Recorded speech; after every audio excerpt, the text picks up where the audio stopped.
Après, il y a tout le problème de référencement. C'est-à-dire qu'un grand groupe il va vouloir référencer 3 sociétés de portage, 2 boîtes d'intérim, des ESN. Il ne va pas travailler avec 20 freelances en auto-entrepreneur, les 80 autres en SASU, c'est compliqué. C'est plus compliqué. Non, moi, je pense que en effet, le rêve du freelance de travailler en direct pour maximiser son TGM, c'est bien, mais moi, je travaille avec des clients qui ont 600 freelance, 600 prestataires dans leurs équipes. Un grand groupe ne va pas s'amuser à faire 600 accords cadres Impossible. avec 600 freelance. C'est donc juste pas possible. Ils ont quand même tout de même besoin d'un tiers de confiance, quoi. Et justement, c'est ça notre but, nous, c'est de changer ce vieux circuit où il y avait, et en effet, traditionnellement, quand on est freelance, on veut trouver une mission, ou quand, je sais pas, le groupe Total veut trouver un freelance, il appelle Capgemini.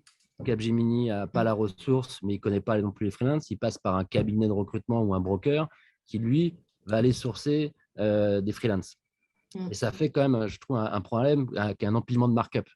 On a le cabinet qui va prendre 25%, Capgemini ou une grosse structure comme ça qui va prendre 30%. Et on se retrouvait dans des situations où il y avait un empilement comme ça d'intermédiaires qui n'apportait pas forcément énormément de valeur ajoutée et qui prenait 40 à 60% de la marge. Et c'est pour ça que les freelances veulent justement pas forcément travailler en direct, mais travailler via à des marges plus réduites et surtout des marges transparentes. Je pense que c'est aussi ça, et leur expliquer, OK, comme tout à chacun, on doit vivre.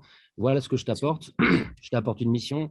Je gère la partie contractuelle et les risques. Je gère les paiements parce qu'on fait la facturage et ça coûte tant. Et c'est justement cette démarche-là que, en tout cas, les freelances nous disent, voilà, on ne sait jamais en fait. On ne sait jamais combien, qui prend quoi dans le milieu des ESN.